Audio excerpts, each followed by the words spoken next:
नमस्कार मित्रांनो, मी नीरज निपुर्ते आणि निपुर्ते नीरज ऑफिशियल चॅनलमध्ये तुमचे स्वागत आहे. नवीन घर बांधताना किंवा जुन्या घराचे नूतनीकरण करताना सर्वात महत्त्वाचा भाग असतो तो म्हणजे इलेक्ट्रिकल वायरिंग. जर वायरिंग नीट झाली नाही तर शॉर्ट सर्किट किंवा इतर धोके निर्माण होऊ शकतात. आजच्या व्हिडिओमध्ये आपण पाहणार आहोत की घराची फिटिंग नक्की कशी केली जाते. चला तर मग सुरू करूया. पण सुरू करण्यापूर्वी आपल्याकडे योग्य साधन असणे गरजेचे आहे. Combination plier, wire stripper, tester, screwdriver set, drill machine, conduit pipe, casing पट्टी इत्यादी सामान असणे गरजेचे आहे. वायरिंगचे मुख्य टप्पे जे मेन स्टेप असतात ते वायरिंगमध्ये. टप्पा 1, प्लॅनिंग आणि मार्किंग. सगळ्यात आधी कोणत्याही रूममध्ये किती पॉईंट्स हवे आहेत, उदाहरणार्थ मध्ये पंखा, लाईट किंवा AC याची मार्किंग भिंतीवर करून घ्या. यामुळे पाईप टाकणे सोपे जाते. टप्पा 2, पाईप फिटिंग. जर तुम्ही भिंतीच्या आतून केस वायरिंग करत असाल तर भिंतीला खाचा पाडून PVC पाईप बसवणे लागतील.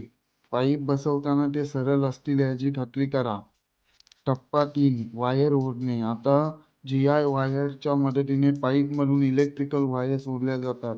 लक्षात ठेवा, लाईट फॅनसाठी 1.0 किंवा 1.5 square mm wire, power point फ्रीजसाठी AC साठी 2.5 किंवा 4.5 स्क्वेअर mm वायर वापरणं गरजेचे आहे. अर्थिंगसाठी हिरव्या रंगाची वायर आवर्जून वापरू शकता. टप्पा 4, बोर्ड आणि स्विच कनेक्शन. वायर ओढून झाल्यावर स्विच बोर्डमध्ये कनेक्शन करा. फेज वायर नेहमी स्विचला द्या आणि न्यूट्रल डायरेक्ट पॉईंटला जोडा. मुख्य टप्पा, वितरण बोर्ड, MCB बॉक्स. शेवटी सर्व वायर्स मुख्य MCB बॉक्सपर्यंत आणल्या जातात. सुरक्षतेसाठी चांगल्या प्रतीचा MCB, मिनिचर सर्किट ब्रेकर आणि RRCB बसवणे अत्यंत महत्त्वाचे आहे. काही महत्त्वाच्या टिप्स. कधीही हलक्या दर्जाची वायर वापरू नका. नेहमी ISI मार्क असलेली वायर निवडा. कलर कोडिंग पाळा. लाल फेजसाठी, काला न्यूट्रल आणि हिरवा अर्थिंगसाठी, जेणेकरून भविष्यात दुरुस्ती करणे सोपे होईल. इलेक्ट्रिक काम करताना पायात रबरी चप्पल नक्की ठेवा.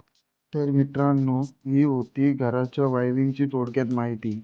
जर तुम्हाला हा व्हिडिओ आवडला असेल तर लाईक करा आणि तुमच्या मित्रांसोबत शेअर करा.